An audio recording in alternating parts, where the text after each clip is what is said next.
നൗഷാദ് പ്രസംഗിക്കുന്നത് ഉഷാറാകുന്നതിനേക്കുള്ള ക്രെഡിറ്റ് കൊടുക്കുന്ന ഒരു ഉസ്താദുണ്ട്. ആ ഉസ്താദിന് ഓൻ പറയുന്നുണ്ട്, ആ പ്രസംഗം ഉഷാറായാൽ നന്നായാൽ അതിൻ്റെ ക്രെഡിറ്റ് മുഴുവൻ കൊടുക്കുന്നുണ്ട്. നൗഷോ ഒന്ന് പറഞ്ഞ ആർക്കാ ക്രെഡിറ്റ്? ഞാനിവിടെ എത്ര ഉഷാറായി പ്രസംഗിച്ചു വിചാരിച്ചോളൂ, എങ്ങനെയൊക്കെ ഞങ്ങൾ ഇവിടെ പറഞ്ഞാലും അതിന്റെ ഒന്നാമത്തെ ക്രെഡിറ്റും ഒന്നാമത്തെ അവകാശവും ഞങ്ങളുടെ പ്രിയപ്പെട്ട ഉസ്താദിനാണ്. കാരണം അവിടെ നിന്നാണ് ഞങ്ങളെ ഇത് പറയിപ്പിക്കുന്നത്. അത് ഒന്നാമത്തതും രണ്ടാമത്തതും മൂന്നാമത്തതും ഒക്കെ മൂപ്പരിക്കനാണ് കൊടുത്തടാ. അത് ഇവിടെ ആവശ്യമില്ല. അതെൻ്റെ മറ്റേ കോമാട്ടുചാലിൽ അദ്വൈനല്ലേ, എത്ര ഉഷാറായിട്ട് പ്രസംഗിച്ചാലും അതിൻ്റെ ക്രെഡിറ്റ് കോമാട്ടുചാലിൽ അദ്വൈനാണെന്നല്ലേ. അത് മൂപ്പരിക്ക് തന്നെ കിടക്കട്ടെ, എൻ്റെ പ്രസംഗത്തിൻ്റെ ക്രെഡിറ്റ് മൂപ്പരിക്ക് തന്നെ കിടക്കട്ടെ. ഏതായാലും ആവട്ടെ, ഇപ്പോൾ ഇനി നമ്മളെ പമ്പൈസ് ഒന്നിന് വരട്ടെ, എന്നിട്ട് നമുക്ക് ഇൻഷാ അല്ലാഹ് ബാക്കി കാര്യത്തിലേക്ക് കിടക്കാം. ചോദ്യമായി, വഫാത്ത് എന്നുള്ള പ്രയോഗം ആദരവോടുകൂടി പ്രയോഗിക്കുന്നതാണ്. ആദരവ് ബിദഅത്തിന്റെ അഹ്ലികാർക്ക് കൊടുക്കരുത്. അതന്നെ ബഹുമാനാണ് വഫാത്ത് എന്നുള്ള പ്രയോഗം, അത് മുമ്പത്തേക്ക് കൊടുക്കാൻ പാടില്ല. അല്ലാഹു അക്ബർ. തക്ബീർ ചൊല്ലിട്ടോ സദസ്സിൽ വെച്ചിട്ട്. ഏത് വഫാത്ത് എന്നുള്ളത് ആദരവാണ്, ബഹുമാനാണ്. അത് ബിദ്അത്തുകാർക്ക് വഹാബികൾക്ക് കൊടുക്കാൻ പാടില്ല. അത് പാടില്ല. വഹാബികളെ വഫാത്തായി എന്ന് പറയാൻ പാടില്ല. ആരാ അറിയണത്? പമ്പൈസ് തന്നെ കുരുവട്ടൂരിലെ ഏറ്റവും വലിയ ഖലീഫ. ചീനാപറങ്കിയാണെന്ന് പറഞ്ഞിട്ട് കാര്യമില്ല, ഏറ്റവും വലിയ ഖലീഫ തന്നെയാണ് ഓരോ കൂട്ടത്തിൽ. അപ്പോൾ ഇവനാണ് പറഞ്ഞത്, ഇപ്പോൾ വഫാത്ത് എന്നുള്ളത് എന്ത് ചെയ്യാൻ പാടില്ല, ഓർക്ക് പറയാൻ പാടില്ല. ഓര് മരിച്ചു കഴിഞ്ഞാൽ വഫാത്ത് എന്നൊന്നും പറയാൻ പാടില്ല. എന്നിട്ട് ഇനി നമ്മളെ കുഞ്ഞേമ കൂടി ഒന്നും വന്നോട്ടെ. കുഞ്ഞേമീൻ്റെ അഭിപ്രായം എന്താ നോക്കുക. ഇപ്പൊ ചിലവർക്ക് മുജാഹിദ് വഫാത്തായി ഓലത്തിക്കോളങ്ങള് മുജാഹിദ് വഫാത്താകുക. നിങ്ങൾ ആലോചിച്ച് നോക്ക് സുഹൃത്തുക്കളെ. എന്നിട്ട് മൂല്യന്മാരെ കോലം കെട്ടിയിട്ട് പ്രച്ഛന്ന വേഷം കെട്ടിയിട്ട് മുജാഹിദിന് റിക്രൂട്ട്മെന്റ് ചെയ്യാൻ വേണ്ടി വഹാബികളുടെ അടിവസ്ത്രം മലക്കി കൊടുക്കാൻ വിധിക്കപ്പെട്ട ചില പണ്ഡിത കോലങ്ങൾ നിങ്ങളെ ഞങ്ങൾ ഇരുത്തേണ്ടിടത്തിരുത്തും ഇൻഷാ അല്ലാഹ്. അല്ലാഹു അക്ബർ, അല്ലാഹു അക്ബർ വലില്ലാഹിൽ ഹംദ്. വളരെ വൃത്തിയായി കുഞ്ഞാമ്മ പറഞ്ഞ, വളരെ വൃത്തിയായി. അടിവസ്ത്രം അലക്കി കൊടുക്കാനാണ് നിങ്ങൾക്ക് നല്ലതെന്ന് പറഞ്ഞു. അടിവസ്ത്രേ പണ്ഡിത വേഷം ധരിച്ചു കാണ്ട് ആരോടറിയണറിയോ?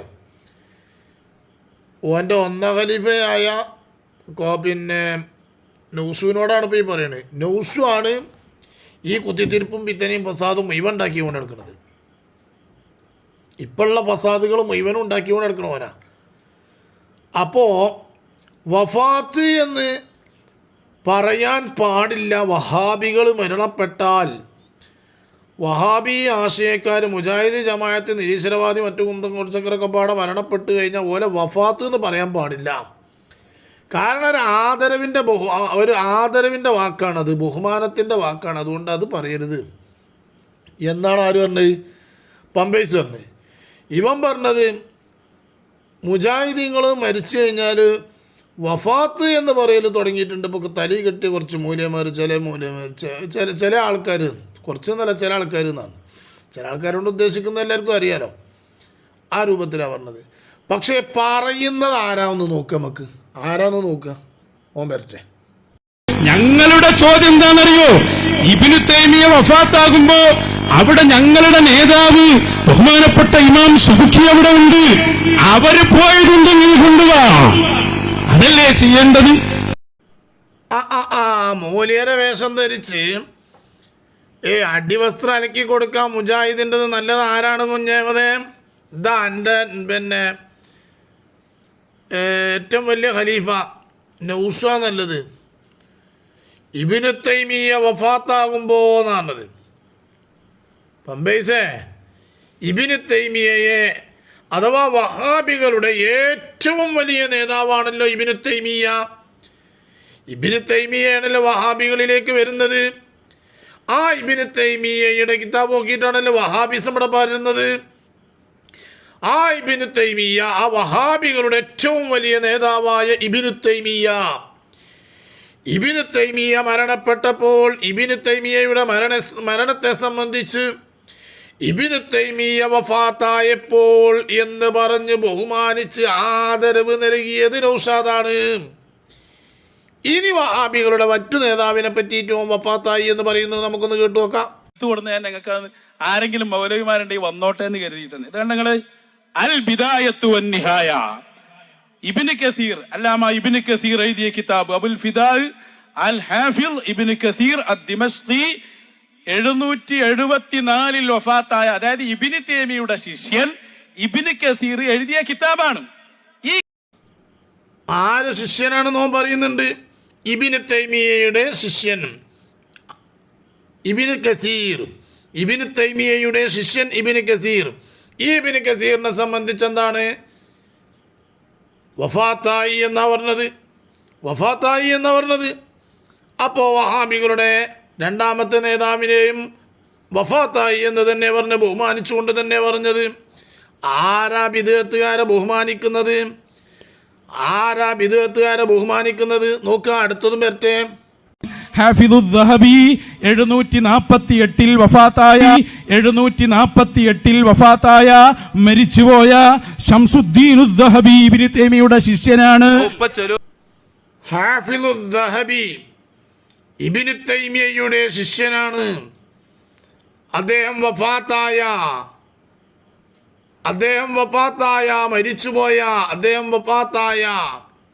ഇതല്ലേ നൗഷാദ് ഉപയോഗിച്ചത്. അപ്പൊ ഇബ്നു തൈമിയ്യ വഹാബികളുടെ ഏറ്റവും വലിയ നേതാവ്, അതുപോലെ തന്നെ ഇബ്നു കസീറിനെയും ഹാഫിദു ദഹബിയെയും ഒക്കെ അവരൊക്കെ മരണപ്പെട്ട വിഷയത്തെ സംബന്ധിച്ച് നൗഷാദിന്റെ പ്രസംഗത്തിൽ വഫാത്തായി പോയ എന്ന് തന്നെയാണ് ഉപയോഗിച്ചത്. അപ്പോൾ വഹാബികളുടെ മരണവുമായി ബന്ധപ്പെട്ട് അവരെ പുകഴ്ത്തിയത്, അതല്ലെങ്കിൽ അവരെ പൊക്കിപ്പറഞ്ഞത് ആരാണ്? വലിയ അച്ചടക്കം അദബ് കൊടുത്തത്, അവർക്ക് വലിയ സ്ഥാനം കൊടുത്തത് ആരാണ്? ആരാ നൗഷാദേ? ആരാ കുഞ്ഞേമതേ? ആരാ പമ്പൈസേ? ഇതാ നൗഷാദ് തന്നെ. ഓരൊക്കെ വഫാത്തായി പോയ എന്ന് പറഞ്ഞ് പിന്നെ ഇപ്പോ സക്കരിയ സരായി, അതുപോലെ തന്നെ ഉമർ സുല്ലവി, ഉമർ മൗലവി, അവരിൽ നിന്ന് വന്ന ശിഷ്യന്മാരല്ലേ? അവരൊക്കെ പിന്നെ വന്ന ആളുകളല്ലേ? ഏറ്റവും വലിയ നേതാവ് അവരല്ലേ? ഇബ്നു തൈമിയ്യയും ഇബ്നു കസീറൊക്കെ അല്ലേ? അപ്പോൾ അവര് മരണപ്പെട്ട ആ വിഷയത്തിൽ അവർ വഫാത്തായി എന്ന് പറയുന്ന നീ പിന്നെ ചെങ്ങായി വലിയ നേതാവിനെ, മുജാഹിദിൻ്റെ വലിയ നേതാവ് വഫാത്തായി എന്ന് പറയുമ്പോൾ പിന്നെ ഇതിലും വലുതിഞ്ഞ് എന്താ നൗഷാദേ? എന്നിട്ട് ഇജെന്ത് ചെയ്യാം? ഇജിങ്ങനെ കോട്ടി മാറ്റിക്കൊണ്ട് നടക്കുക, എന്നിട്ട് ഇങ്ങനെ ബെല്ല് വിളിച്ചുകൊണ്ട് നടക്കുക. ആദ്യമൊക്കെ ഇതൊക്കെ ഒന്ന് ശരിയാക്കുക. ഇതൊന്നും അവന് ഓർമ്മ ഉണ്ടാവില്ല കേട്ടോ. ഈ പറഞ്ഞതൊന്നും അവന് ഓർമ്മ ഉണ്ടായിക്കൊള്ളുന്നില്ല. അങ്ങോട്ട് കയറിയിട്ട് ഇങ്ങോട്ട് കാടടക്കി വെടിവെക്കുകയല്ലേ? കരിമ്പും തോട്ടത്തേക്ക് കാട്ടായനെ കയറിയ മാതിരി ആകെ അങ്ങോട്ട് ചവിട്ടി നിരത്തല്ലേ? ആ നിരത്തല് എന്തൊക്കെയാ പറയണെന്ന് പുറത്തുണ്ടാവില്ല. ഇത് ദീനേറ്റാണ് കളിയെന്ന് ഓർമ്മയില്ല. പിന്നെ എൻ്റെ ഈ ഒച്ചടലിന് എവിടേക്ക് പറ്റുമെന്ന് വെച്ചാൽ കാളൂട്ടുങ്ങൾക്ക് പറ്റും. ആ ജാതി ഒച്ചയാണ് ഓന്.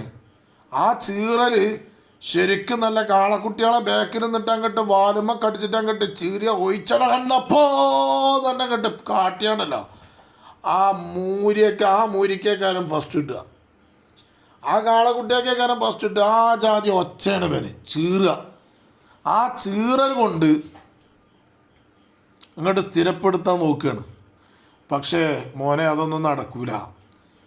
ഇപ്പം എന്താ പറയുക, എല്ലാവർക്കും അത്യാവശ്യം വിവരമുണ്ട്. എല്ലാവർക്കും അവനവൻ്റെ കാര്യങ്ങളൊക്കെ നടത്താനും കൊണ്ടുനടക്കാനൊക്കെ കഴിവുണ്ട്. അപ്പോൾ അതുകൊണ്ട് എൻ്റെ ഇജ്ജാതി ഉടായ്പൊന്നും നടക്കൂല. അപ്പോൾ വഹാബികളെ പുകഴ്ത്തിയതും അവരെ വലിയ ബഹുമാനിച്ചു പറഞ്ഞതും ഒക്കെ ആരാണ്? കുരുവട്ടൂരികളായ നിങ്ങൾ തന്നെയാകുന്നു. അഖിലുസുന്നത്തി വൽ ജമാഅത്തിൻ്റെ പണ്ഡിതന്മാർ അവരെ പുകഴ്ത്തി പറഞ്ഞിട്ടില്ല.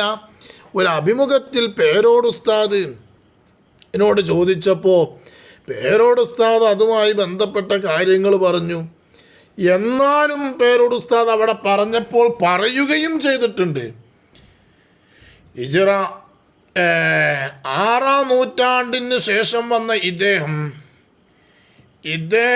എന്ത് വിഷയം എത്ര വലിയ പണ്ഡിതനാണെങ്കിലും, നല്ല പാണ്ഡിത്യമുള്ള ഒരാളാണ്, എത്ര പാണ്ഡിത്യമുണ്ടെങ്കിലും മുൻകാലക്കാർ പറഞ്ഞതിനെ തള്ളിയിട്ടൊരു വിഷയം ഇല്ല. മുൻകാലക്കാർ പറഞ്ഞ വിഷയത്തെ തള്ളിയിട്ടൊരിക്കലും ഇബ്നു തൈമിയയെ അംഗീകരിക്കാൻ കഴിയൂല. വേറൊരു പറഞ്ഞില്ലേ,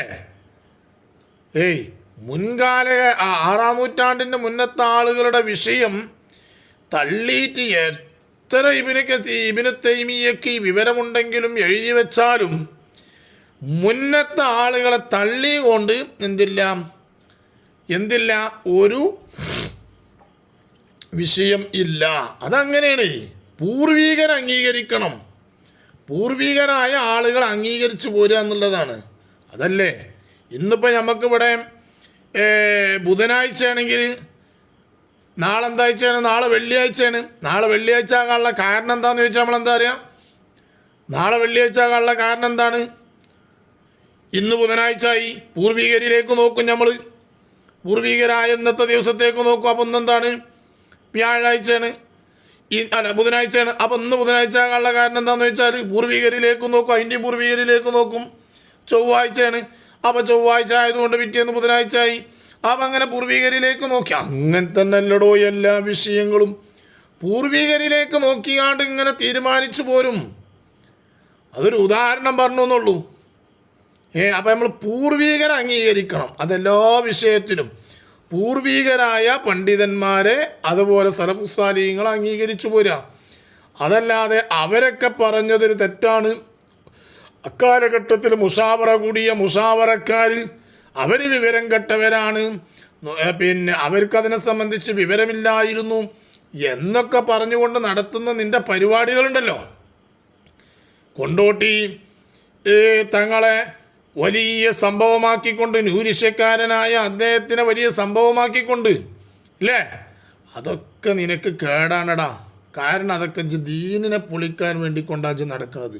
ഇൻഷാ അല്ലാഹ് എൻ്റെ ഈ പരിപാടി ഈ രൂപത്തിൽ തുടർന്നു പോയാൽ അതിലേക്ക് ആളുകൾ കയറി വരൂല. അത് മനസ്സിലാക്കിക്കോ, ഉറപ്പായിട്ടും വരൂല. ഇന്നും ഇന്നലെയും മിനിഞ്ഞാന്നുമൊക്കെ ആയിട്ട് നമുക്ക് മനസ്സിലായത്, പല ആളുകളും ചോദിക്കുമ്പോൾ അവർ ഇജി പറയുന്നത് സത്യമാണെന്ന് വിചാരിച്ചു പോയി. അത് അവരിൽ നിന്ന് മാറ്റി തിരുത്തുന്നുണ്ട് ഞങ്ങൾ.